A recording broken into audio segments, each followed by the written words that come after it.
Welcome in. It is the Three Guys Talking Ball podcast. We unfortunately have to start this show on a bit of a somber note here as we found out from our fearless leader, strong-willed, strong-minded, definitely not on drugs from last Thursday night at the State of the Union, our fearless leader, Joe Biden, who announced to the world that, and as you can see, Grant has an Oklahoma hat on. I myself have a USC shirt on. We want to mourn the passing of USC head coach Lincoln Riley, as we found out he passed away.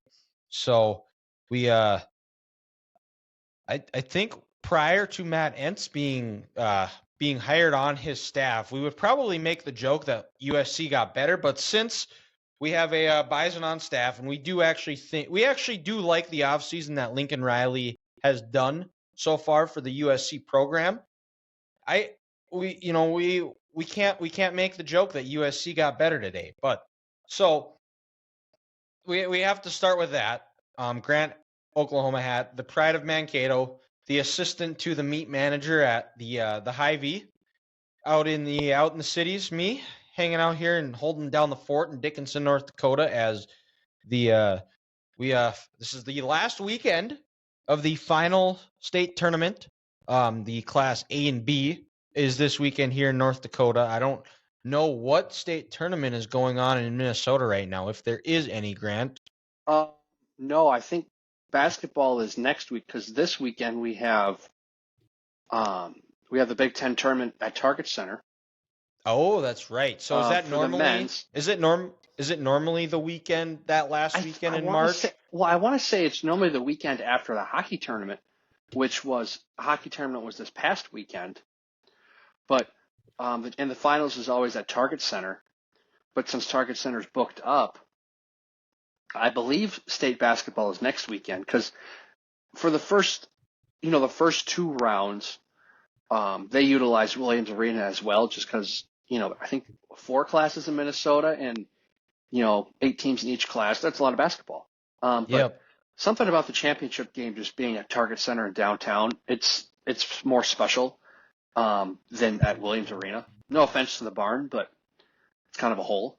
But they do have troughs, so we're big trough people here. Big trough podcast, absolutely. Let's not forget that. So shout out to Williams Arena for having the trough still. But yeah, just kind of something special about it being at Target Center, being downtown. You can hold more fans, and low key, Minnesota, we got some good high school basketball. I'm not going to say we're elite by any means, but there's some good talent. You've got some damn good. Minnesota is up there. I would probably say a top 5 basketball state. When you look at like the women's game, all the girls who have come out of there with Paige Buchers in the last few years, like Jalen Suggs, Chet Holmgren. I mean that is a stacked state for basketball, especially for the proximity, or for really when you think about it, like Minneapolis is a big area, and it really just kind of came out in the last couple of years. Probably the last 10 years is where you really kind of saw that explosion of talent that has come out of the state of Minnesota for basketball. So, and Dylan, I still think the best high school basketball team I've ever seen was my freshman year at Mankato West, and the Scarlets made it to the state title game, and they were playing Minneapolis Washburn, and that Minneapolis Washburn team was athletic, long, fast. They defended you for 94 feet. I'm sure they probably had 3 to 4 college basketball players on that roster. And just from the athletic standpoint, it wasn't a fair fight. Those kids from Mankato, they couldn't do their thing. And we had 3 guys over like 6'5", 6'6", and for high school players, that's tall. But we just couldn't match the athletic ability and the skill that Minneapolis Washburn team had. They were damn good. Yeah, and I sent you that Jeremiah Sem clip of him posterizing a dude in the Class 2A state championship. Now I got to get used to saying that because everything moved up a level with the 3-class system. But the unfortunate thing about that whole for the kid that got dunked on is Cheyenne, the team that North was playing. They won they won the championship. And that kid that got dunked on I don't know if I can't remember if he got tournament MVP or not, but he's 6'10". He's got some D1 offers, and he played a tremendous tournament, but nobody's ever going to remember that because the dude got posterized. So poor kid. And Dylan, this is on a much lower level because it wasn't a championship game, but everyone wants to talk about Odell's catch in 2014. I'm like, but did the Giants win the game? The last time I checked in that game, Dallas scored more points. Exactly. I love reminding people of that. It was like, well, he didn't win the game, so the catch isn't that important or as cool. They were cool. It would have been cooler if they won, but if they won, yes. Like Tyree's helmet catch. If they don't score that touchdown, it's still a great catch and it's a top 10 Super Bowl play, but it's not the best play in Super Bowl history. Yeah, or even in the discussion. Correct. But the NCAA tournament is actually it's all funky too because usually you can always parallel the class A and B state tournaments for boys with the first weekend of the NCAA tournament, but since the way the calendar is set up, the NCAA tournament is next weekend. So we you know what? And Selection Sunday is this Sunday. So, Grant, I'm going to throw this one out there. I also have Curveball to end the show here. But if you had to go with your top four, your four number one seeds on Selection Sunday, who are your four picks? I think this one is there are three that are cemented in there, and then there's one spot that's up for debate right now, and I think it's between a couple of teams. But right now, for sure, the locks are UConn, Houston, and Purdue. Those three are for sure locked number ones. The other one outliers, right, are the two that I think right now off the top of my head that I think that are still fighting for a position for a one seed. How they do this weekend in the tournament, I think is going to go a long way. But right now, I think that last one seed that's up for grabs is Arizona and Tennessee. See, I have a different opinion. I have Carolina and Tennessee. Carolina, I think, is also in that conversation. Carolina and here's the thing. Here's the thing for me. If they win the ACC tournament and beat Duke a third time. Yeah, which is also crazy to think, too, is that the ACC may only get two teams in the tournament this year. Because how outrageous is Carolina, Duke, and right now, Virginia is the number 3 team in the ACC, and they're on the bubble. Same thing with Wake Forest. Dude, how far the ACC has fallen in college basketball in these last 3 years is incredible. Before, it was the best conference. This was the best tournament of the year. Screw Selection Sunday. I wanted to watch the ACC title game on Saturday night. It was, excuse me, it was the tournament to have. And then, Louisville has fallen flat on their face. Virginia is like the Iowa Hawkeyes. They can't score. Florida State, they're always up and down. Clemson's a mediocre basketball team who always seems to be always on the first 4 or the next 4 out, as a program. And Florida State up until Florida State's COVID, not what they used to be. They were that perennial. They were always somewhere in that 5 to 10 range. Well, Dylan, they always had 2 7-footers, and every starter on the roster was 6'6" or taller. And was athletic and could jump out of the gym. It was incredible. How they never made it to a Final Four or even an Elite 8, I'll never understand with their size. They made it to an Elite 8 because Michigan beat them to go to the Final Four in 19 or 18. 18. That's right. That's right. The one conference tournament that still hasn't been played that I'm still excited for is the Big East. That's always another classic one at MSG because some of these semifinal matchups are lining up to be incredible because you've got UConn and they'll play either the winner of St. John's or Seton Hall. But can you imagine Dan Hurley versus Rick Pitino at the Garden on Friday night? And St. John's being the Big East New York team. And St. John's is on the bubble. So we could get and New Mexico is also on that bubble too. So we could get a potential Pitino matchup here in the first 4 in Dayton, Ohio. Oh yeah, like the 11 versus the 11?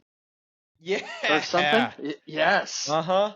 But I also have a confession to make. I don't despise Rick Pitino anymore. You have a good reason for because Peyton Siva did not get fouled. We all know that. He did not. He did not get What fouled. did the ref call? What did the ref call? I used to just despise him because he cost Michigan their one national championship, and at that point in the state of Michigan, as far as athletics goes, Michigan basketball was the premier program at that time. They were. I thought that was going to be my only shot that I was ever going to get to see a Michigan team win a national title that I really cared about. And then you fast forward 11 years later, and what do you know? Jim Harbaugh is holding up a trophy, yelling, "Pull it down! Pull it down! We did that!" So, and he was actually on Pardon My Take this week, and it was actually an incredible interview. So if you have time, go back and listen to it. But him talking about going back, I didn't realize that he was the head coach at the Knicks for the Knicks in the late 80s, early 90s. That's one of those guys that you could just hit record and just bring up some eras and listen to him talk and tell stories of all his years in basketball. Because he was also, his first job was he was an assistant coach at Hawaii, and he got the job at Syracuse because Jim Boeheim just showed up to his wedding, offered him the job, and probably the only person ever excited to move from Hawaii to Syracuse, New York. To New York, yes. So, and I think he's cut from that old school cloth, and I think he's still kind of one of those old and, still old school type of guys that's going to get after guys and, done a great job. He's gotten St. John's on the bubble, especially from where they've come. I think he still has that old school if he wants to develop players. Dylan, with a roster who he thinks is soft and they're not athletic and they're not good. Yeah, in his eyes. And he actually talked about that on the when he was getting interviewed by PMT and Big Cat, and said that it was a directed statement, and the guys knew that it was coming. And it's funny how nobody on the team had any issue with it. It was just people in the media that were sitting crying about it. Mm-hmm. But then also in the semis too, we could get a Creighton Marquette matchup. Right now it is Villanova DePaul. DePaul's a disaster. Villanova also a bubble team fighting. Villanova right now, I'm looking at the scores or the line. Villanova is a 24.5 point favorite against DePaul. Oh my gosh. Which if that's a school too. If they could ever get the right coach, watch out, because there's no reason. Chicago, that's a team that could be transfer portal heavy and just get some dudes and turn that around quick. But so if you had to pick, Grant, here, and we're just kind of going.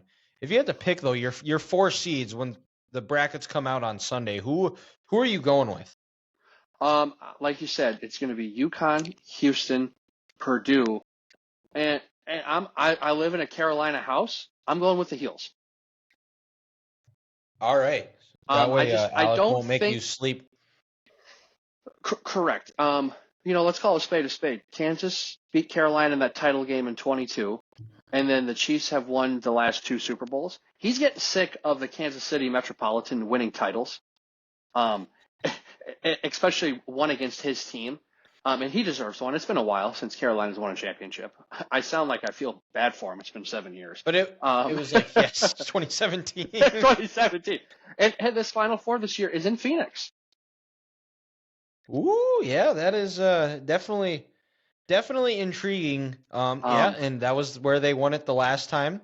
That was, yeah. But I say Carolina just because Tennessee, they're going up against some high-powered teams there in the SEC who can score, and I'm not sure they have enough offense this weekend. And then who knows? Yeah. Maybe Rick Barnes is going to tailor it back a little bit and tell his guys, hey, you know what? We've struggled in March before. We don't need to play 3 games this weekend. Maybe we get to just playing 2, or if we win the conference title, great. I mean, if not, we still were the regular season champs.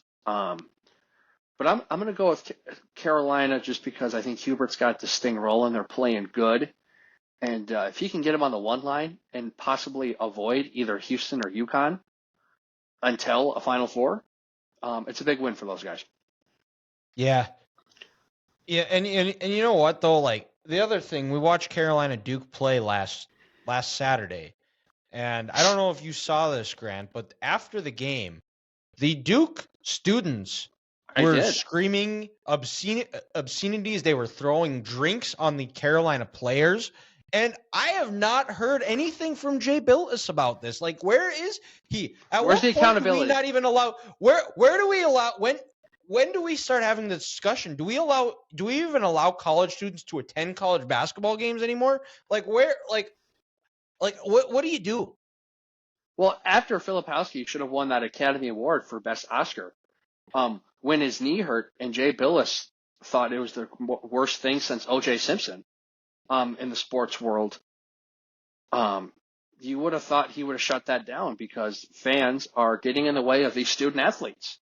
There could have been bodily harm. What if that plastic water bottle hits a Carolina player in the eye and he can't see it? He might not be able to, and gives him a concussion. He might not be able to play in the tournament. Come on, Mr. Jay Billis. Mr. Forward thinking, progressive, I'm all in on the players. The NCAA sucks. Where's this? Where is it, Jay? I don't see it. Or are you? Oh my God, Jay Billis is being a homer. He's defending the Cameron Crazies because he was one of them. I always thought he was one of the more fair people in the media and would give Duke the business when they deserved it. Not anymore. The times have changed in this country, and as a society, we're getting worse. And now Jay Billis has finally been compromised. It's over. We've lost all hope, Dylan. We have. Luckily, they have this show, though, to fall back on where we hold, no matter who it is, we hold, even if it is our favorite teams, we hold them accountable. Dylan, you know what I didn't understand? I know, rest in peace, Lincoln Riley. The badge, or the pin our president had, it said Lakin on there. Can you? I don't want to get too far down the rabbit hole, but it's a weird button for the president to misspell Lincoln Riley. Like, what are we doing, Joe? Yeah. Well, I mean, he yelled really loud, so I mean, he can handle another 4 years. Yeah, because they gave him every single possible. I want some of what he had. They gave him pretty much every single whatever drug cocktail that was to make sure, because we all know it happened that he was 30 minutes late. So I mean, probably had to change his diaper. Probably had to really shoot him up because at 9 o'clock he's already been sleeping for 2 hours. So. Well, when you have that Salisbury steak at 4:30 and you watch the Wheel of Fortune with a bowl of ice cream for dessert. Are we way off track. We're way off track here, but when we do our brackets here, I actually, we've said that Tennessee is one of those teams that we should never put on the Final Four. I think I might be back on the train because what has killed Tennessee in the last few years is that they never have that go-to guy to go get them a bucket when things get tough, someone that can get them out of a funk. They have that this year with Dalton Knecht. So, correct. Depending on the matchups, I'm not saying Tennessee is going to get to the Final Four, but this is as good of an opportunity with the team they have. And they finally have a bucket getter as a true alpha number one. I think this is the year that they could potentially get to a Final Four. And if they play the defense like they've done in years past. Yep. The other team too is one of my preseason predictions of a Final Four team is the University of Kentucky. John Calipari has those boys rolling. I also think that they have defense. The thing that worries me is what happens when they aren't hitting shots, because I think that's when their defense falters. And they don't – I think Reed Sheppard is he's probably the best freshman in college basketball this year. But what do they do when they're not making shots? What happens? Because I think that's where they're going to get – and that's where you've seen with Calipari teams where they get into trouble is if they're not making shots, their defense – completely falls off. But when they are and they're engaged, you get what you saw down at in Tennessee on Saturday. Well, yeah, and Dylan, that's spot on. And to your point, a team like Houston, you don't have to worry about their defensive intensity or their effort. Tennessee, they're going to bring it. UConn's going to bring it every single night. But when Kentucky's not making shots, they just kind of lose interest in playing. And then they can lose to anybody. But at the same time, they can also play with anybody. So you're right on. They're a wild card team, and never been a John Calipari fan, so I wouldn't be too upset if they start missing some shots and they lose early. But hey, that's why we watch March. That's right. And even like a team like a Houston, I think Kentucky would be a problem for them just because I think that the thing with Houston is similar to what they've been with Tennessee is they play tremendous defense. They've just got junkyard dogs on defense. They just hound you for 40 minutes. It's 40 minutes of hell on defense. But they don't have that go-to guy to go get them a bucket where they can late in games. And that's what's haunted them the last 4 years is they got to the Final Four in 21, but the next couple of years that's where they've gotten themselves into trouble is they have games where they just can't hit a shot, and then teams eventually they have a good enough the little face has respectable defense and a good enough offense to where they can make shots and get Kentucky out of rhythm. Well, yeah, and to your point, Dylan, in 21, they had a team in Baylor who was just as physical and played just as good defense as Houston, but guard play wins in March, and those Baylor guards were just on a mission that tournament. They weren't going to be stopped. So who knows? Maybe we'll see if Houston can pull something out of their hat late in the year, but I don't feel confident in them winning a championship. Can they get far? Absolutely. But would I be surprised if they lose in the Sweet 16? Also, no, I would not. No. And then the other one seed too that and Purdue was one of my Final Four teams at the beginning of the year. I think this Purdue team is more set to get to a Final Four because last year at the guard position they were a little bit more they were young. This year they actually kind of have some guards to complement Zach Edey, someone that can get him out of trouble. So I think this is a year too that Purdue. This is a team that. Am I saying they're going to get to a Final Four? No, but this is as good of a shot as they have as any. No, that's fair.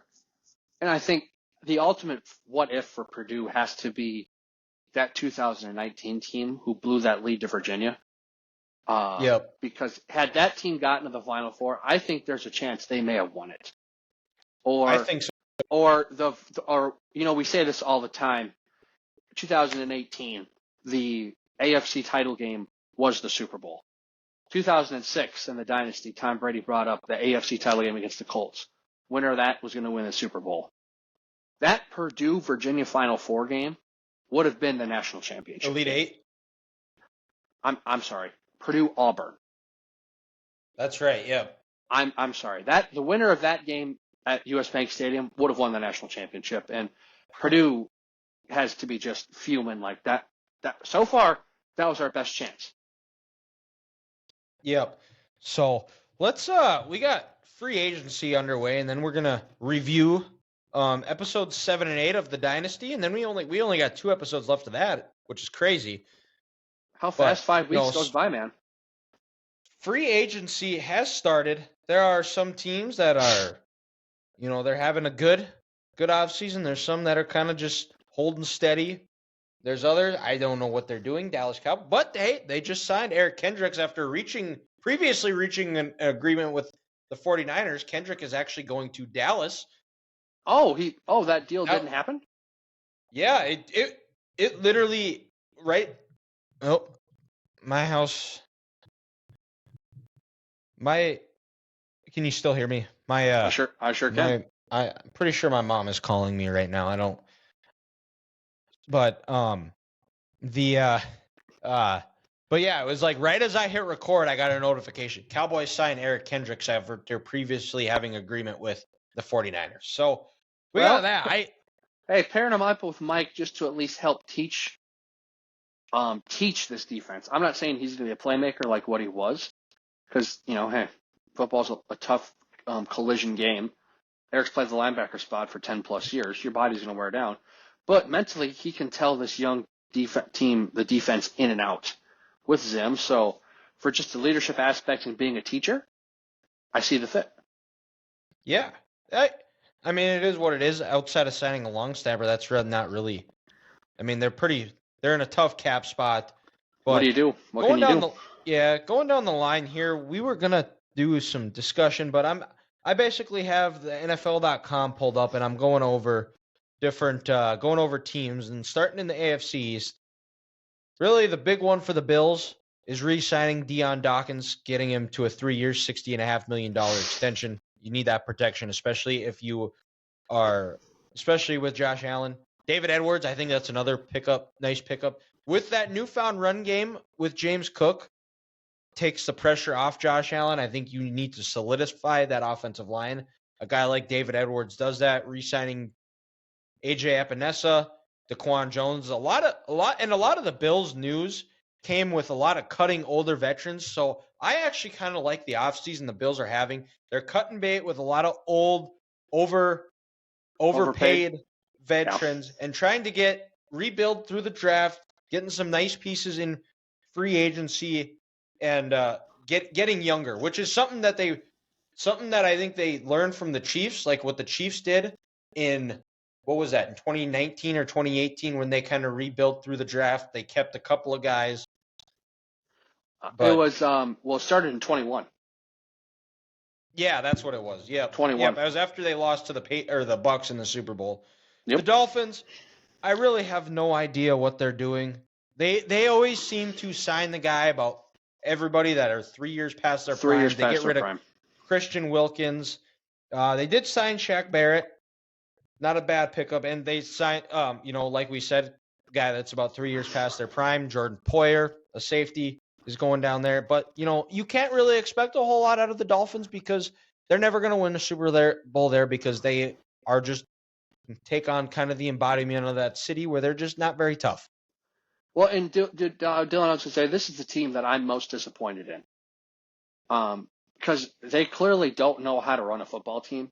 They're putting all their eggs in Tua and Jalen Waddle and Tyreek. And you got to pay Tua next year. You got to pay Tua next year. You're going to pay him about $20 million a year more than what he's actually worth. You let Robert Hunt go. Your running game fell off towards the end of the year anyway. Teron Armstead is always hurt, so you're not going to be able to get that going. You have Bradley Chubb and Jalen Phillips coming off late season major surgeries and major injuries at explosive positions when you got to rush the passer. And you let Christian Wilkins go.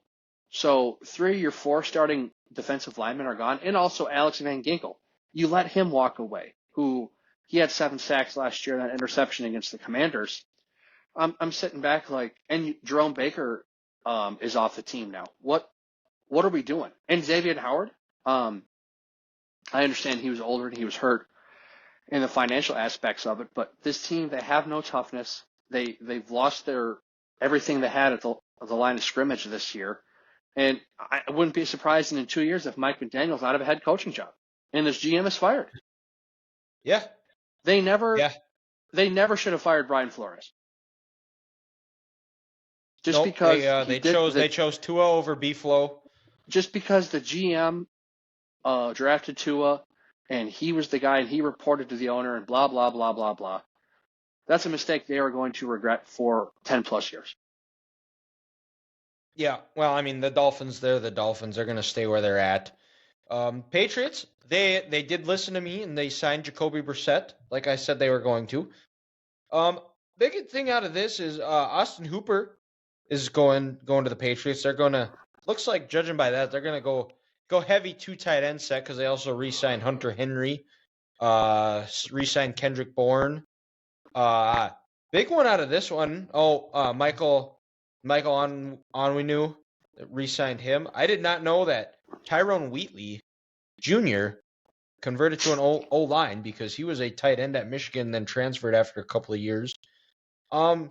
Patriots, we'll see. If we had to play some type of word game with them, we'll see. Because I think right now they're looking to draft a quarterback. I think you have to at this point. They traded Mac Jones. Yeah, it's got to be patience. They're not going to be able to get skilled players in this league who are free agents until they have a young quarterback that free agents believe in.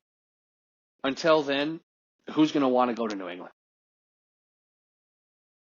No, nobody. So, yeah, and it's not the Patriots we grew up on. And then rounding out the AFC East is the New York Jets. They traded for Morgan Moses, which Jets you made the haul for Aaron Rodgers. He got hurt 3 snaps into the season. You need that. You're only as good as your production. They signed John Simpson, an offensive lineman. They re-signed Greg Zuerlein. They re-signed Thomas Morstead. They got some insurance security, probably their best option as far as a backup quarterback. Re-signed Tyrod Taylor. Jets, similarly, I think they're a disaster. I don't have much. And your quarterback might be a potential vice president one day. So who knows? And then the AFC North, the Ravens, the big signing out of there is they signed Derrick Henry, old washed up running back, but I think Henry will be a good pickup for them. Matabuki, they re-signed Nelson Aguilar. Was he? Yeah, he was on the Ravens last year, wasn't he? Yes, he was. Yeah, but signing Derrick Henry, you need those running backs. You can never have enough. We'll see if they actually listen to us and actually put Lamar more under center and letting him get out on the edge and throw the ball. I think maybe that's what they're trying to do with signing Derrick Henry is go more under center this year, get Derrick Henry running downhill. Maybe that's what they're trying to go with. If that's the case, and if Henry can kind of go into the fountain of youth and kind of find some of his running ability from a couple of years ago, that might not be a bad hire or pickup for the Ravens. Yeah, we'll see. It's all going to come down to the health of J.K. Dobbins because eventually Henry, his body's going to catch up to him. I know he's an absolute machine and he trains harder than anyone else in the NFL, but the wear and tear in this league, especially going to that black and blue division, where you have to go up against that Ravens defense in training camp. The Steelers twice a year, that Browns defense, the Bengals. I don't know. I don't know how I feel about them. Their window might be kind of closing. They have Joe Burrow. But I get the that. big thing with Joe is he's got to stay healthy. But he's got to stay healthy, and you lose some pieces on the edge, possibly do, and that offensive line has to get better than what it did last year. But like I said, they got Joe Burrow, and they can still prove some people wrong. So tough division, the AFC North for sure. And they traded for Zach Moss. Well, that's a good transition there, Grant. Good work here. Because the Bengals were actually next on the list here, trading for Zach Moss, he was a free agent. They signed him, traded Joe Mixon to the Texans, which, I think there's still a lot of miles left on Joe Mixon's legs, but he was going to be expensive. They got cheaper and probably that same amount of production. T. Higgins, we're going to see what's going to happen with him. They franchise tagged him, but he just requested a trade. I don't think anything's going to happen. I think he's going to be in Cincinnati next year. He's going to show up. The way that the CBA is constructed now, at the mandatory mini camps, he's going to start showing up because he's going to be getting fined. And it's always crazy how once people they start getting threatened with fines, they always show up. But he'll ball out this year, and then they'll let him walk next year. So, yep. And the Browns, they signed Jameis Winston, which isn't the biggest quarterback signing here in the AFC North. They also traded for Jerry Jeudy for a 5th and a 6th rounder, and then they re-signed Michael Dunn, the guard, re-signed Zadarius Smith, and then they got Jordan Hicks on a free agent deal. But Jerry Jeudy adds another weapon who really very underperformed in Denver. Maybe that's part of his quarterbacks, but put to rest the Joe Flacco re-signing since Jameis is there. We'll see what happens with Jerry Jeudy. probably going to be playing with his best quarterbacks, which isn't saying a whole lot today because we're going to see with Jerry Jeudy. But I like this Jameis hire because maybe some of the, when you talk about Jameis Winston, that he is always everybody who talks about how great of a leader he is. Deshaun Watson, maybe Jameis being around Deshaun Watson, maybe that'll rub off. Jameis's leadership qualities will rub off on Deshaun Watson. I see what you did there. So, Cleveland, the big one then on this one is the Pittsburgh Steelers go out. Well, they also signed Patrick Queen, which is also a pretty big hire, but that's not the biggest one. The Steelers went out and hired Russell Wilson. The biggest thing for this one for Russell, just focus on football, man. You don't got to worry about being Mr. Unlimited and all the social media pandering, like trying to please everybody. Just go out, be a good teammate, do your job, put the team first, and you're going to be a lot better than what you were and go change. You have the opportunity to get rid of being labeled the worst trade in NFL history. Correct. And he has a leader in Mike Tomlin. And he's going back to a system that fits him. Pittsburgh's going to run the ball. They're going to get some play action. They're going to go deep to George Pickens. They got a good tight end there. Football-wise, it's a good move. Now Russell just has to mature and not mess this up. Yep. And hopefully he does.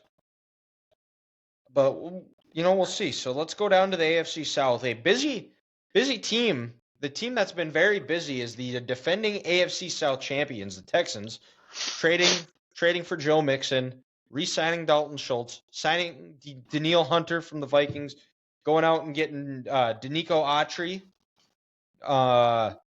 Looking at their sign, they re-signed Desmond King. They signed Jeff Okudah, who's been a bit of a bust, re-signing Eric Murray to kind of solidify a guy that's been a strong leader on that back end of the secondary for the Texans for quite a while. And then re-signing a kicker. It's a good insurance policy to have is Kaimi Fairbairn, getting him to a 3-year deal. But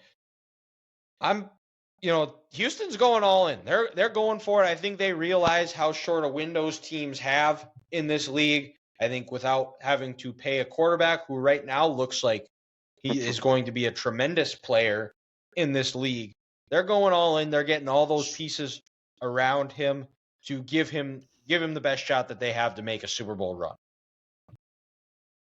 No, I agree, and you can't blame Houston going out getting Danielle Hunter, who's from Texas originally. When healthy, guy's an absolute animal. He's a stud. He's a Pro Bowler. He's an All-Pro candidate, and he's gonna be a perfect complement outside Will Anderson. And then signing Audrey, like you said, this is right up D'Amico Ryan's alley.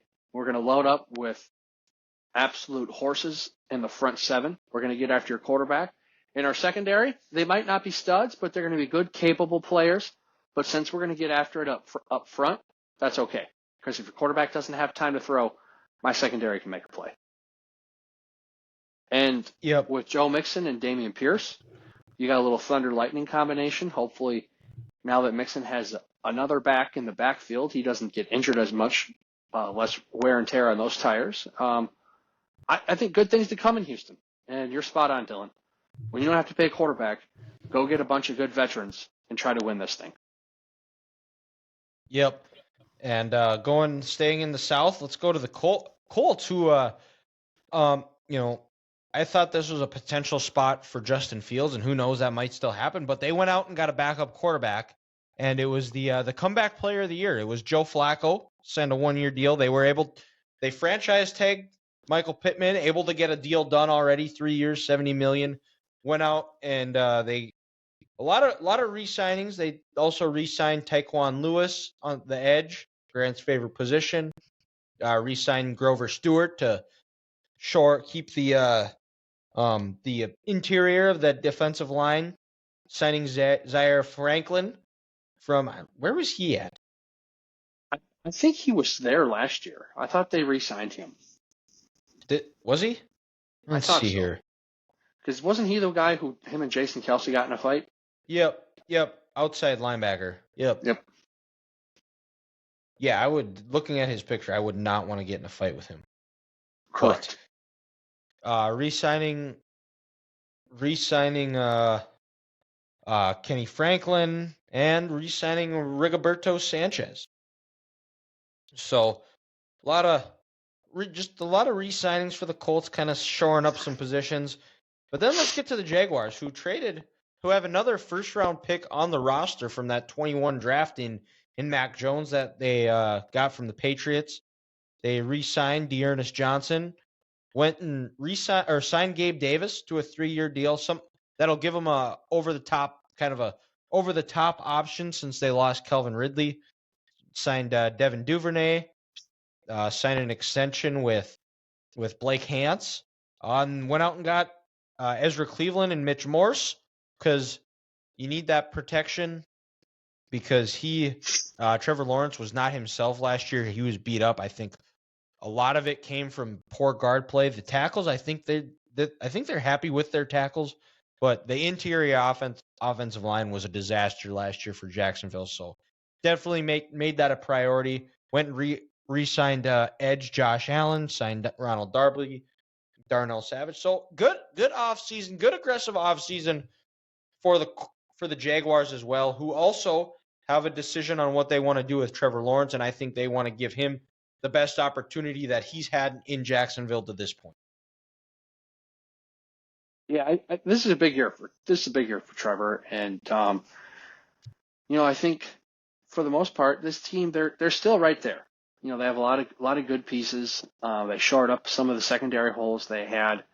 Like you said, you bring in Mitch Morse, who people are going to forget how good of a player he was, not only in Buffalo, but when he was drafted by the Chiefs right away. He came in as a day one starter at center. He's going to take a lot of pressure off Lawrence's plate because he's going to call out your protections. And like you said, he's going to be an anchor to make sure Trevor stays healthy. And I don't know, with Mac Jones, I don't know if they thought, hey, let's get a backup. Let's get a hometown kid who grew up in Jacksonville. Or if they think, hey, maybe we can have one of the better backups in this league. I'm not sure, but we'll stay tuned and see what happens. Yep. Titans, they went out and got they've had a bit of an aggressive offseason as well. New coach Brian Callahan, I think they are also all in on trying to make Will Levis successful going by their signings. They went out and signed Tony Pollard from Dallas. And then they also went out and today went and signed Calvin Ridley for a 4-year, $92 million contract, giving them someone DeAndre Hopkins was only a 1-year deal, so I doubt he re-signs. They went and signed Chidobe Awuzie from Cincinnati, got Nick Folk, and they also re-signed their long snapper Morgan Cox. So aggressive offseason as well for the Titans, who I think you're seeing a trend there too, because I think it's a division that is very up for grabs. That yes, the Texans won, but I think it's still, was it a 1-year wonder? I don't know. Titans went out aggressive, got a young quarterback. Houston, like we said, the Colts with Anthony Richardson, I really think they want to see what they're able to do with him a full year and a second season under Shane Steichen. So very aggressive, very winnable. I think going to be very exciting once the season kicks off. And let's go over to rounding out the AFC here. AFC West, Broncos releasing Russell Wilson. Still have yet to sign a quarterback, which probably tells you they are going to be drafting somebody this year with only Jarrett Stidham on the roster as of now. They signed Malcolm Roach, safety, re-signed P.J. Locke. Justin Simmons is still out there. I don't think anybody's signed him yet, have they? Not yet, no. No, so interesting offseason for the Broncos. The Chiefs, the big one is re-signing Chris Jones. I think there was a lot of talk. I think a lot of them were up in the air depending on what they wanted to do between Chris Jones and L'Jarius Sneed. And my argument is re-signing Chris Jones is 1,000% the right decision because You can get another L'Jarius Sneed. You can draft him. The Chiefs have a pretty solid secondary. They've drafted well with McDuffie having a nice couple of years so far. Chris Jones is a future Hall of Famer, and there's really only one other comparable player in the NFL to Chris Jones, and that's Aaron Donald. Oh, 1,000%. And, like I said before with Houston and DeMeco Ryans, Dylan, his philosophy, I'm with you. Always, I'd rather have an all-star defensive line than a great secondary. And I'm not trying to take anything away from L'Jarius. In the regular season last year, he gave up 0 touchdowns in coverage. He held every number one he faced to, I want to say, 30 or 40 yards below their season average. He jammed Justin Jefferson so bad he strained his hamstring here at US Bank Stadium. L'Jarius, he's a stud, but he's not a Hall of Famer. Chris Jones is a Hall of Famer, and you brought up McDuffie. You also, Jalen Watson, I think, has a lot of potential. Joshua Williams, who's a long corner and fast. And like I said, they drafted well. They're coached extremely well. All those young corners are going into their third year. Bring back Chris, and then just keep this thing rolling. Yep, and we'll keep rolling here in the AFC West. The Raiders have a quarterback, went out and signed Gardner Minshew.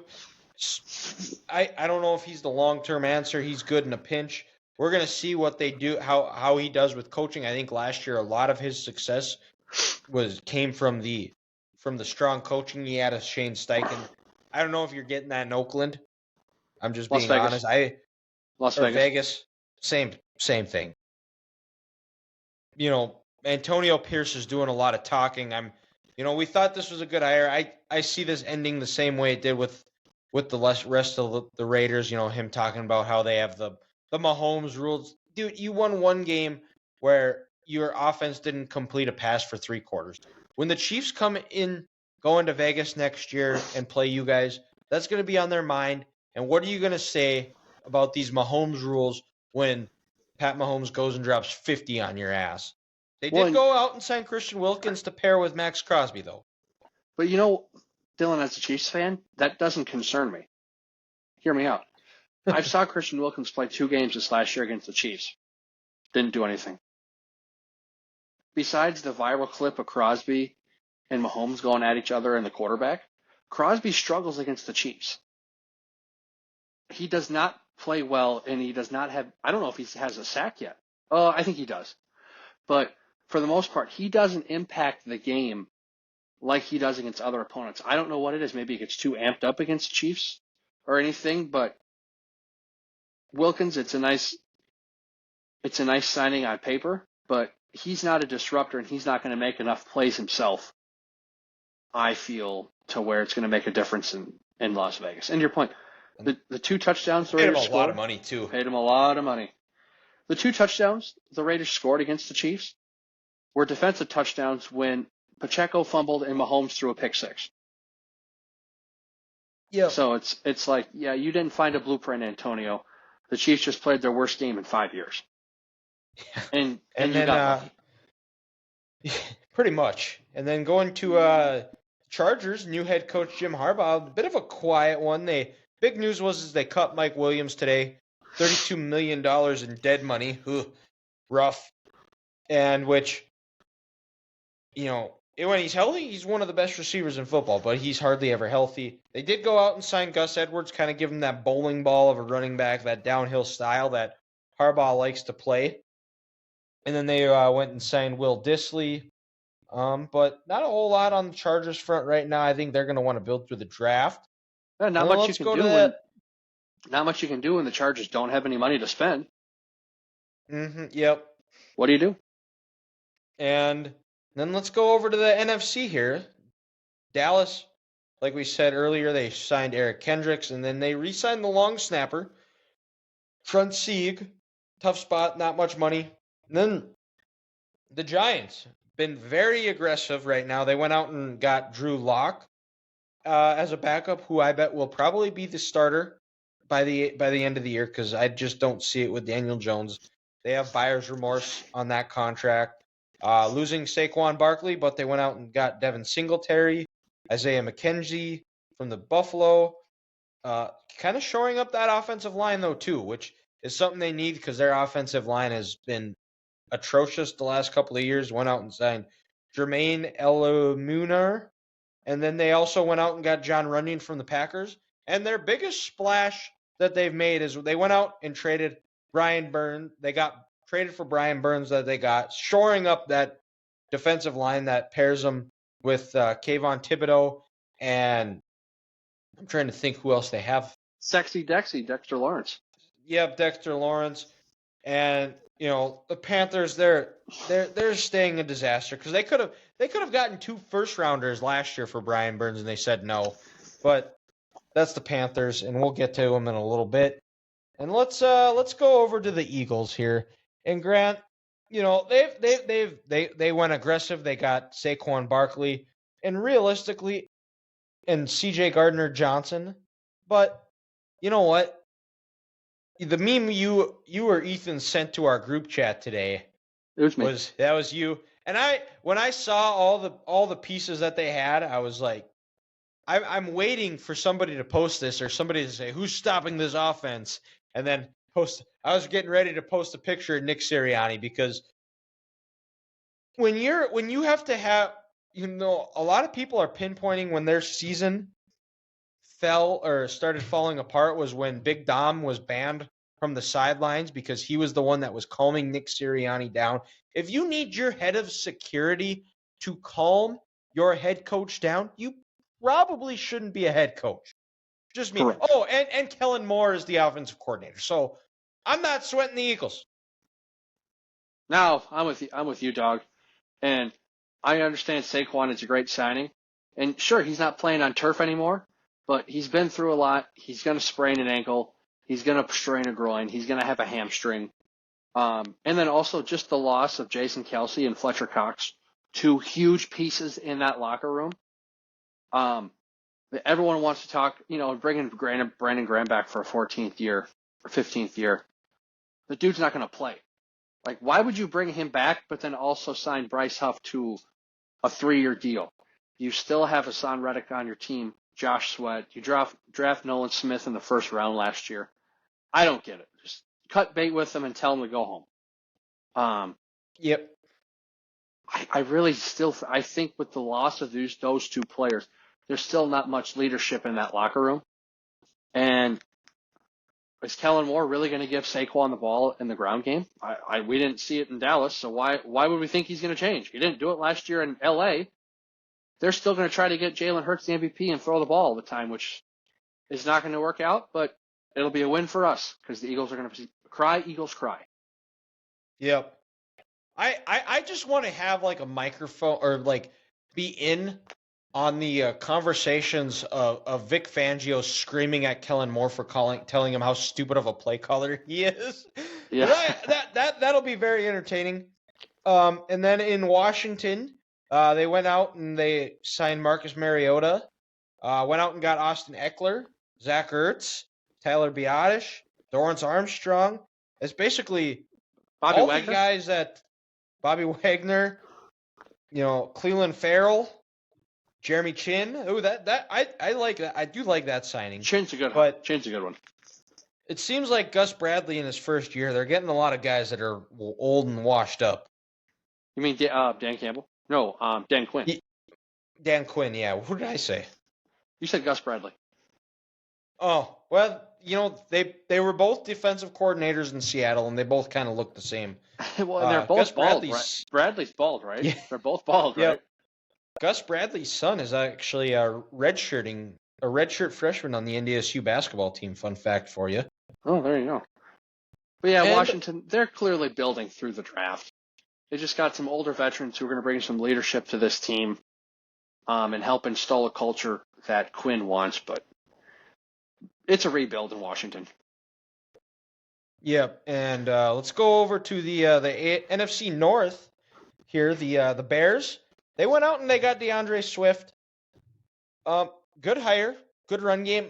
They still have yet to cut bait with Justin Fields, and we've had this discussion on here before, but we need to stop having this discussion that Justin Fields is a franchise quarterback or he's even a starter in this league. The guy's had started 40 games. He's won 11 of them. He's not that good. He's a turnover machine. He's not a good thrower of the football.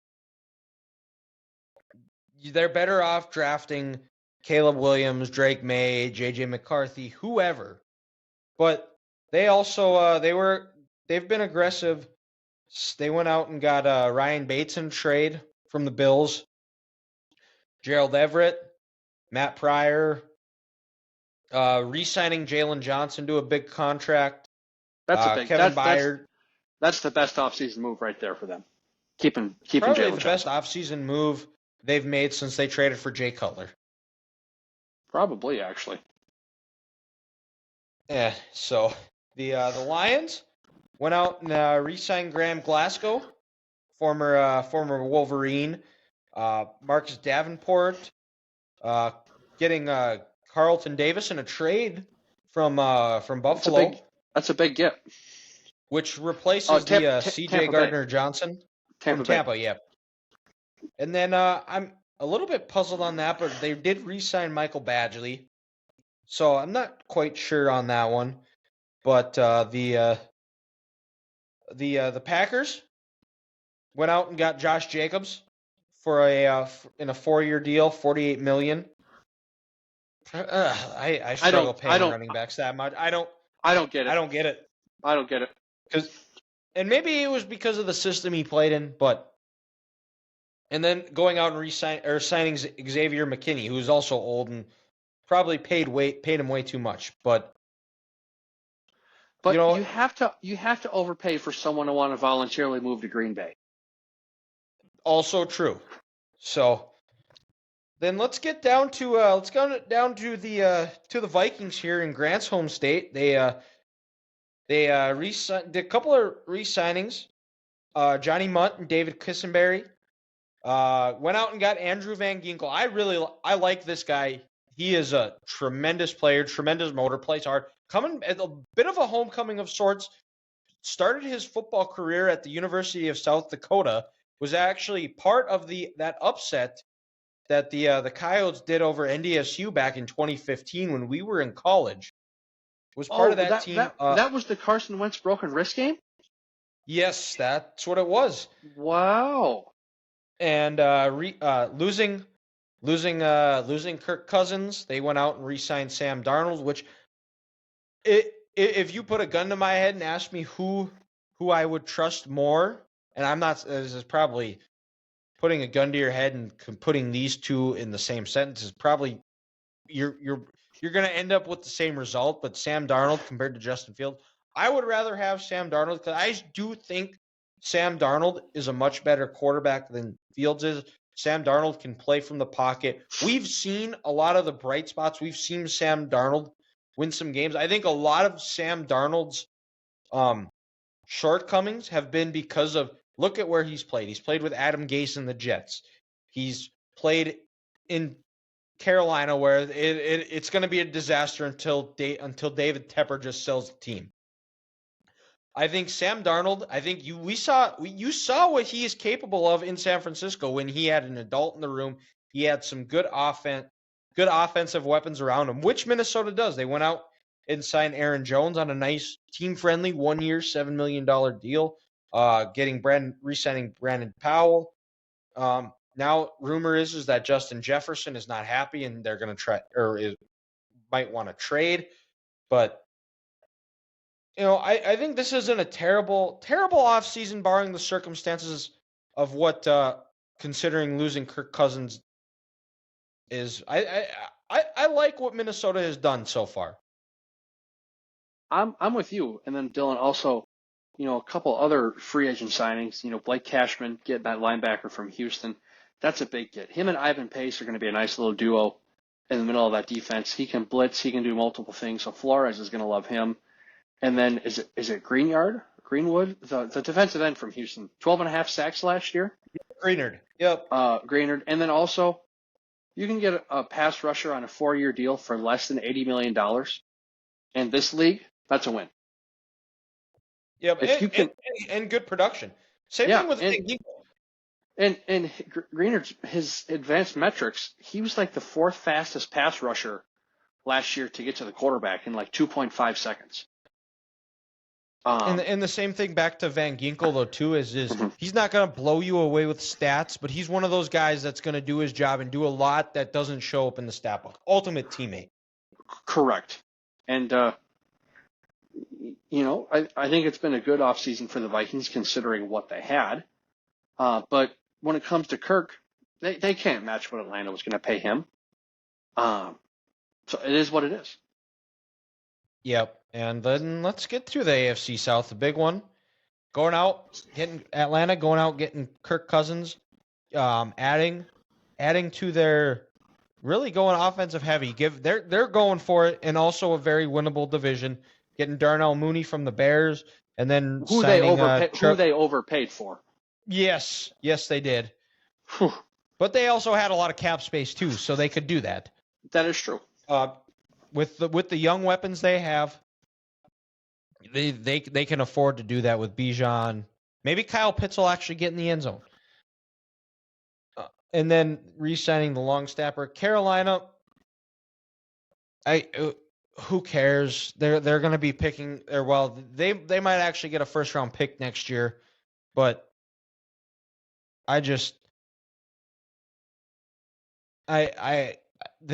I'm at a loss for words with them. Even a guy like a Dan Morgan who's been in that building, I think he's still even afraid of David Tepper and what he does. I think that's kind of what I've heard and listening to the GM shuffle. Michael Lombardi talking about that everybody is too afraid to say something that Tepper won't agree with, and he'll just lose it on you, which is not a healthy workplace. So I agree. And Michael Lombardi talks about it as how like a lot in those situations where like they talk about how everybody was on board about drafting or signing somebody. It's like, no, not everybody was. They were just too afraid to say something, because then they get into the point of worrying about keeping job security, yada yada yada. But Saints, quiet off season, re-signing Demario Davis, who was in his entering the final year of his contract. They went out and got Willie Gay from the Chiefs, and re-signing Tyrann Mathieu, and looked like they did a little bit of his job restructuring. Quiet off season in New Orleans. The Bucks, they've been busy. They went out and got put a non-exclusive on Antoine Winfield, that's a tremendous bring back. You want that guy in the locker room. Plays just like his dad. Getting Baker Mayfield, solidifying that quarterback, some continuity there. Going out, re-signing Mike Evans, re-signing Chase Edmonds, re-signing Levante David. A lot of re-signings, and then they went out and got Jordan Whitehead as well. Good offseason in Tampa. Yep. Kept all the players they need to keep. They can still build in the draft if they need another wide receiver or if they need a corner. I think Todd Bowles is turning this thing in the right direction. They got the quarterback who loves the city, loves the team, loves his teammates. You still have a very good offensive line in Tampa Bay. Bright future for the Bucs, if you ask me. Yeah, absolutely. And let's go to the AFC West. The Cardinals going out and DJ Dallas. If you ever have time, Grant, go and look at his picture on NFL.com. his eyes, holy crap! But they went heavy on the offensive line this year. They went out and got Jonah Williams, protecting Kyler, because that's a big point. And I think for a lot of people looking, and we're looking ahead here, but looking at like the draft, I think there was a lot of questions about what the Cardinals were going to do if they were going to go draft a receiver. I was always kind of in the thing of go out and protect Kyler. But I think with this Jonah Williams signing, I think what that does, that kind of says that they're going to try and go and take a receiver at pick number 4 if potentially Marvin Harrison Jr. is there. Or if not, maybe they try to trade down. Went out and got Sean Murphy Bunting. But not a bad off season for the Cardinals. The Rams they went out and Jonah Jackson. Did they re-sign him, or what did they do? He came from Detroit. He came from Detroit. That's right. Yep. And then Colby Parkinson signed him to a 3-year deal. Fairly quiet offseason for the Rams. I think they're still kind of in that soft rebuild mode, dealing with their. I think they also have like another 10 picks or so, and after last year's draft, I think Les Snead and his staff are pretty comfortable looking over collegiate talent, and they're going to see if they can try to build this thing for the future and get players on a lot of cheap contracts. Yep. A team that also got a cheap edge contract is the 49ers, who went out and in a sense of rich get richer, getting another edge player, and in Leonard Floyd, 2 years, $20 million. That's a bargain. Which is an upgrade over Chase Young. Yep, absolutely. And you don't got to worry about the effort from Chase Young. Seahawks re-signing Leonard Floyd, re-signing Leonard Williams, but pretty quiet off season here for up in the Pacific Northwest for the Seahawks. So that's kind of our run through here. It was a lot, but you know what? That was kind of the best way we knew how to do it, and learned some new things. But I don't know if I'm burping or what I'm doing. Burping, dying, who knows? But, oh no! Yeah, we've got episode 7 and 8 here of the Dynasty, and then wrap up with Curveball of the Week. But episode 7, I thought this story was hilarious. Was opening with Robert Kraft going over to Russia as being an ambassador with the White House, and showing Vladimir Putin his Super Bowl ring, and Putin taking that as a gift, just puts it in his pocket and walks out. And then the White House, like Kraft trying to get the ring back, and the White House just saying that, tell them, for good relations with Russia, tell them that you gave it to him as a gift. Could you imagine if the White House would have went to try to take that ring back, Dylan? Like World War I starts with one country assassinating another president, and then this country having that country's back, and yada, yada, yada. Hey, let's go to war. World War III starting in 2005 because Robert Kraft has his Super Bowl ring stolen, and the United States gets it back from Russia.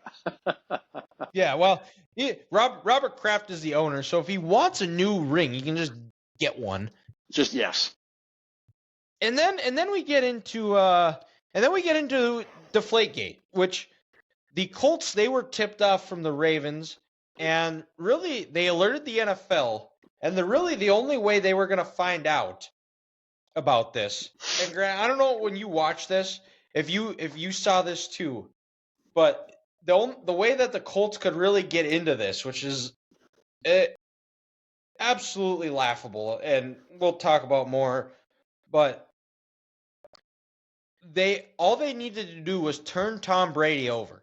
And they got the opportunity when Tom Brady got a pass intercepted. But, Grant, they show a close-up of the ball being snapped. And the officials missed a blatant hands-to-the-face call on the center. And realistically, if the refs call that, we know nothing about Deflategate. Dylan, I missed that. Did they show that? Like in the broadcast? Yeah. Or like was it mentioned? Was it mentioned, or was you just saw the play happen? Like I rewatched the play of when it was intercepted, and they showed the Colts defensive lineman just grabbing at the center's face mask. I totally missed that. I had no idea. I thought it was fascinating. The Colts just needed to get their hands on a Patriots ball, but I didn't know that they missed a penalty, and then that we almost never knew about this absolute debacle that happened. No, I had no idea. Which basically they finally admit that this was basically a sham, and this was only a big deal because they could use it to overshadow the CBA, the labor disputes in the NFL at the moment, and and the problem that they were facing with domestic violence. That's basically what it was. And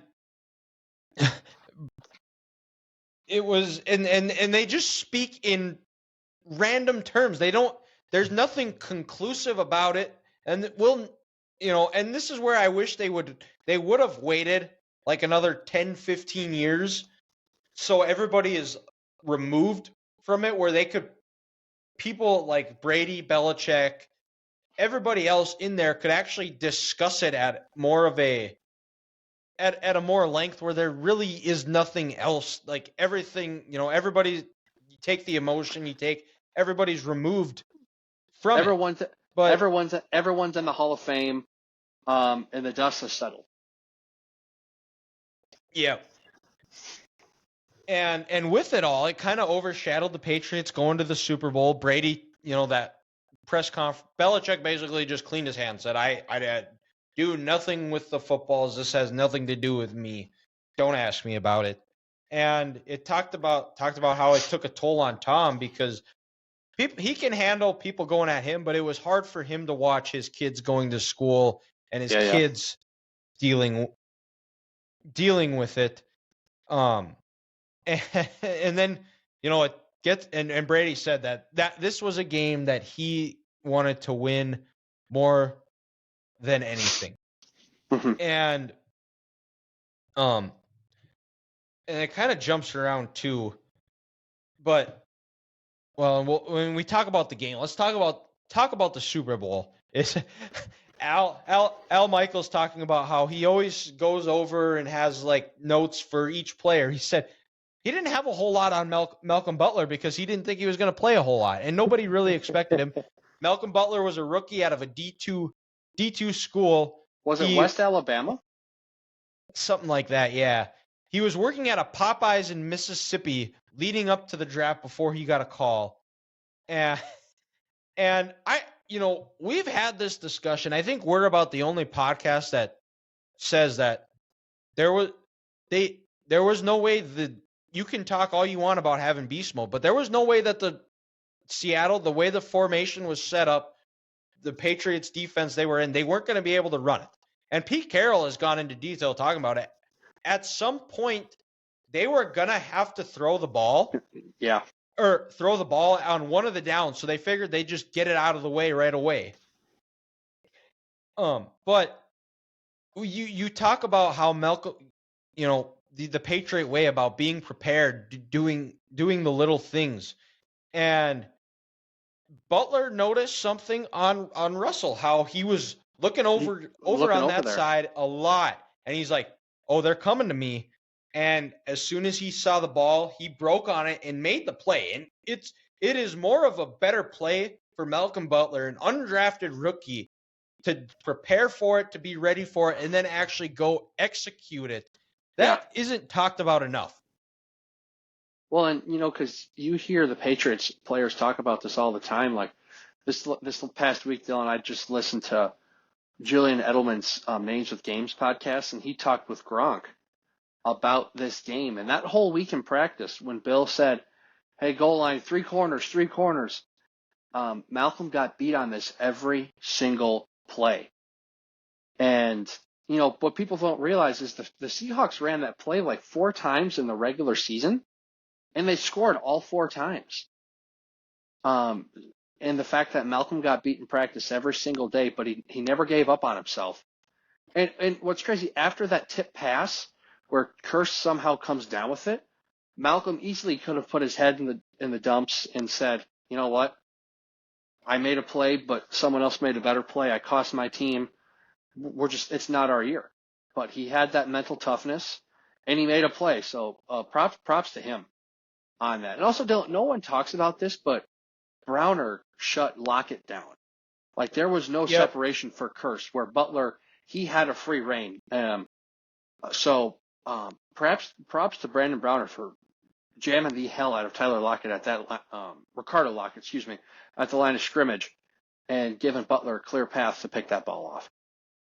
Yeah, and the other part of it too is there are advanced metric stats out there that say that Marshawn Lynch is similar with Derrick Henry within those short yardage situations where guaranteed to score. He struggled. He's not as good as you would think. So, but then it kind of gets back in once the season ends. The Wells report is released, and they find nothing conclusive. It was, more probable than not or generally aware, but there's really nothing. And then they said that Brady destroyed his phone, which Bill Simmons talked about. There's no way in hell I would let the NFL look at my phone. Why? Not a chance. And go and find anything. So they got suspended, and Brady gets suspended for 4 games, and it was the way this is when you're the Patriots and when you're the top dog and you're the hunted. It's just similar, to like what Michigan is this year. It's because Michigan, they're going to look for every reason to downplay it, to minimize it, and it's just because they were too good. They couldn't beat them. Mm-hmm. And they were talking about how the ball boy would go into the bathroom before he would go after he'd get the ball from the officials. Well, nature happens. What do you got to do? You're going to take a piss? And if you've ever if you know anything about quarterbacks and their balls, they don't want them touched. They don't want them touched once they go and they give them the balls that they want to use in the game. And boy, my maturity is really showing talking about quarterbacks, how they don't want their balls touched. But like that is something like they don't want it. So like, yeah, I mean, if you're the ball boy, yeah, I would take those things with me because do you know who the quarterback is going to go after? You. Yeah, and I don't know if I want Tom Brady going. I've seen him angry. I've seen Psycho Tom, and I don't want that happening to me. It's funny when it happened to other people, but when it's happening to you, that's a different story. It's not so much fun, is it? And just all the things that came out of it, like the kid doing science projects, talking about how the weather could have impacted the ball, and the Colts were also having some underdeflated balls, which didn't get mentioned there. But my favorite part of this episode was when the Barstool employees, and I don't know, I kind of remember when it actually happened, but that was kind of before really Barstool exploded. But Dave Portnoy being the guy from Bostonian, and the rest of the guys that he had in working with him in Boston, is they go to New York, they demand to speak to Goodell, and when they don't, they handcuff themselves and they end up getting arrested and spending the day in jail. I don't know about you, Grant, but when I was watching that part, I was belly laughing, him telling this story. Well, that was the most Barstool thing of all time. Like, there's no way in hell you're going to get a chance to speak to Goodell. Security's not going to let that happen, and even if you somehow get on an elevator, you're going to have to go through 20 different people. But just for them to stick to their guns and be Boston through and through, for them then to get arrested in New York City, it was good. It was good. And then it basically concludes with them saying Tom wasn't going to be Tom. They upheld his suspension, and that's when Tom talked about I was coming back with a vengeance, and this is where we'll just get into episode 8, and it talks about how without Tom they go 3-1, and Tom during it was not doing well. Like he was kind of saw this is how he got his job, and he just kept. When he got back, he was back with a vengeance. He was, people were saying that he was going to plateau. Max Kellerman, all-time bad take. And rightfully so.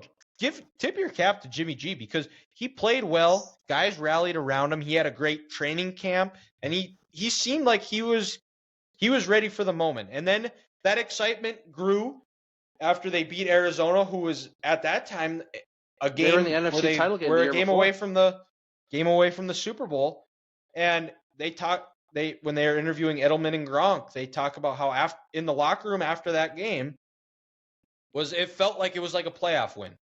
Yeah. And then they talk about that week Tom Brady was back at Michigan and talking about how that was the first time he's been back since he was there because he had a bit of a strained relationship there because a lot of people wanted Drew Henson, the bigger, sexier guy, to be the quarterback. And they interviewed one of his friends at Michigan who talked about the birth of the Tom Brady death stare is when it was the year he was starting, and Drew Henson was the local guy from, I think, somewhere in the state of Michigan. I want to say he was actually from Detroit here, but when they had like their Meet the Wolverines and everybody was signing autographs, Drew Henson was at the end zone and there was a line for his autograph at the 50. And Tom at that point signed 2 people, and all Tom was doing was just staring at that line. And it goes back to his origins of where that started, where he got that fire, that competitive. And I thought he had the great expression or great acronym of FEA, which is fuck them all. They ain't cheering for us anyways, so who cares? Let's embrace being the villain. And then this is where it kind of starts moving over, where they talk about how, Bill's relationship with Tom was held to such a higher standard. And Tom really, it seems like in his entire New England career, was just looking for Bill's approval. It's almost similar to what Chuck Noll and Terry Bradshaw had with the Steelers, where Terry Bradshaw talks about how, he did everything he could. Like he just wanted to hear a pat on the back. Good job, Tom. But it seemed like anytime there would ever be meetings, Bill would just rip Tom to shreds about Wes Welker described it the best. It was just kind of described him as that abused dog who would come with the tail between his legs, like, don't are you going to yell at me? Mm-hmm. Well, and that was on perfect display after that Arizona win, when they were in that locker room and Garoppolo played well. Look how happy Belichick was. You could see the smile on his face, the way he was looking at G. They were hugging. Hey, good job, buddy. Great job. Good win. That's a hell of an effort out there. Belichick has a look on his face like, yep, I did it again. I found this guy in the second round from Eastern Illinois. He's going to be my quarterback for the next 12 years. And people are going to say, he didn't need Brady. That was all Belichick. So that was clear as day in that episode, where you're just like, yeah, Belichick truly did love Jimmy G, and he thought he had the guy. And he would have been fine moving off Brady 2 years earlier than what he did. Yeah. And then they still, with all that, Psycho Tom out, they make it to Super Bowl 51. And the Boston Globe headline, because they had to have it printed before the Super Bowl was over, it was at the time, it was early in the fourth quarter, where it was 28-3, and it was quoted as a bitter end. And at that point, Scott Pioli, who was earlier in the first couple of episodes, was talking about how he was in a press box with a bunch of Falcons executives, the Blank family, and everybody is all excited. They're happy. They're high-fiving. They're cheering. And Pioli is the only one that's in a mess. That's just, and people are telling him. Somebody told him, patted him on the back. He's like, hey, loosen up. Relax. We're up 28-3. Ease up. And he just lost. He's like, you guys don't understand what you're dealing with. This guy is Freddy Krueger, and he's going to get us all. And, well, we all know what happened in that 28-3 game. And they talk about how the team believed because Tom believed. He was smooth. And, one of the biggest signature plays in that game was the Edelman catch, where, in the previous 2 Super Bowls, you see just the bad luck that the Patriots had with catches. Mm-hmm. Edelman talks about how he ran a terrible route, and it should have been picked. And it went right off the safety's hands. Yep. And I forgot that it did go off the safety's hands. And after that, they talk about how, Teddy Bruschi in the Super Bowl against the Giants, how they talk about that, having that momentum, all that juice of, like, they know what that feeling is.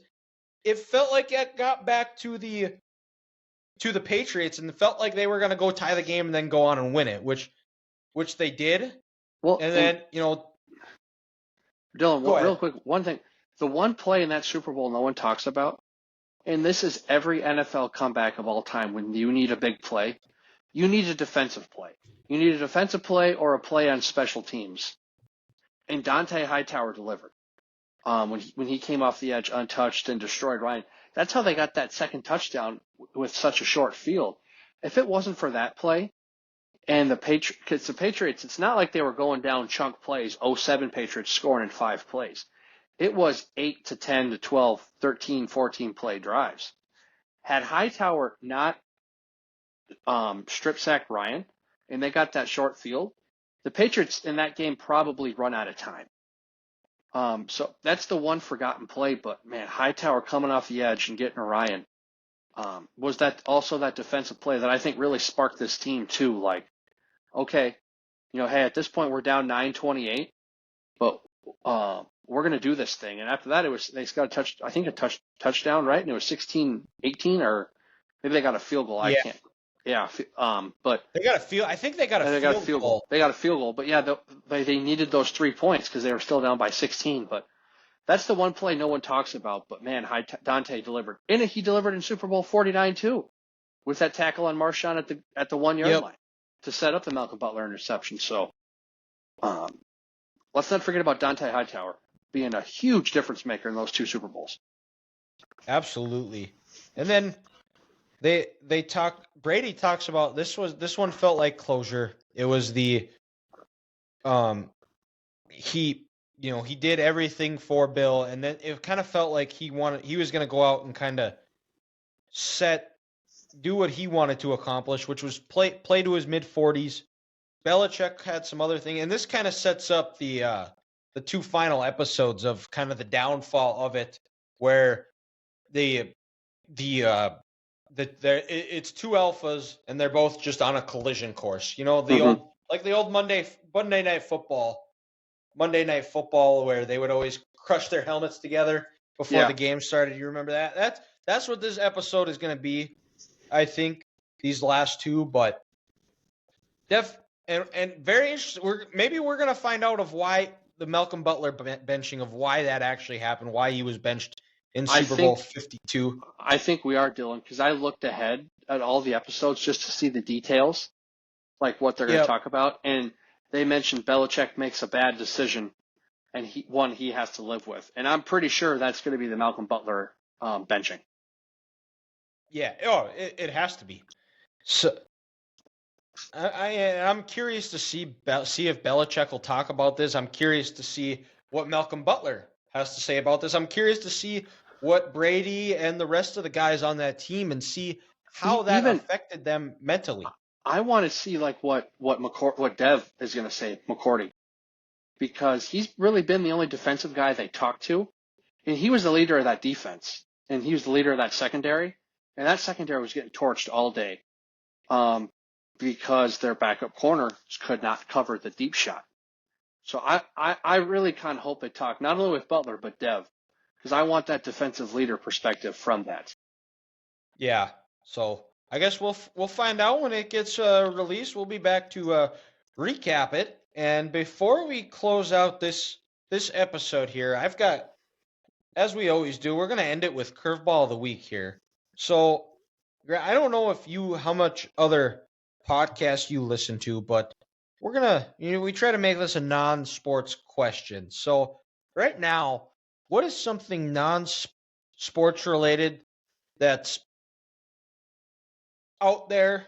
Like it could be a podcast, it could be a TV show, but something that's kind of piquing your interest right now that isn't sports related, that it's must-see TV you got to watch. Ooh, wow, that's a good one, Dylan. So actually, just recently, Alec and I, we've just finished season 5 of Fargo, which is on Hulu, but it airs on FX, and that's interesting because each season of the TV show Fargo has its own premise, where it's 10 to 12 episodes, and it's just the one story. And John Hamm does an incredible job in this show as kind of the villain, on there. And then, what's the actress's name? She plays is it Kitty in Ted Lasso? In Ted Lasso? Yeah, she's a Kitty? smaller girl. She's got a high pitched voice. Oh, Um, Keely. Keely. She's in here. So I just finished that season of Fargo, and it was great. Um, and I've been told True Detective is kind of the same way, where each season has its own little premise, and you can pick up and watch whenever. So kind of catching almost just trying to find a new show. Also, I'll say maybe like I said, I just finished Fargo. Maybe I'll go back to True Detective with Woody Harrelson and Matthew McConaughey during its first season there. Okay. All right. Mine is a podcast that I don't know if you've ever heard of the Drudge Report, the website, the Drudge Report. I haven't. It's run by Matt Drudge, who back in the 90s is the person that broke the Hillary Clinton Monica Lewinsky scandal. And the guy, he's a very fascinating guy. So he's done he started it by, he was a manager at the CBS like gift shop in LA. And when he would go take the trash out, he would realize that they would the Nielsen ratings would be in the garbage. And so he would go steal them from the garbage and release them before they were actually out the day before. He also broke the news he found that, and they show this in the FX documentary about the impeachment trial, that he broke the news that Jerry Seinfeld was demanding like $2 million per episode, or like was requesting like $2 million a year, or something along those lines of like whatever salary he was requesting to be the highest paid actor on TV. And he's basically like nobody knows anything about him. Like he's like basically fallen off like the grid. Like nobody's ever seen him. He's like, there's a few people that know him that he has some relationships with. Like he was sat with Donald Trump's campaign during the 2016 election, and now he's kind of turned on Trump. Like he's a fascinating guy, and nobody's really seen or heard from him. In like he did an interview, I want to say in like 2017, with Alex Jones. I guess he just showed up to Alex Jones's like studio in Texas, and like nobody's photographed him in whatever year. The podcast is called Finding Matt Drudge. It's very, very interesting. Like, cause he's like it was like one of the most popular websites. It was like basically kind of the invention started like internet news, like breaking internet news. Interesting. And so Finding Matt Drudge, it actually just finished, and they were trying to find his trying to get him to sit down for an interview, but we'll see. I'm kind of hoping they do, but that if you're looking for something, you need a road trip that's 8 episodes, each episode's about a half hour long. Go watch it. It's very, very fascinating about the guy.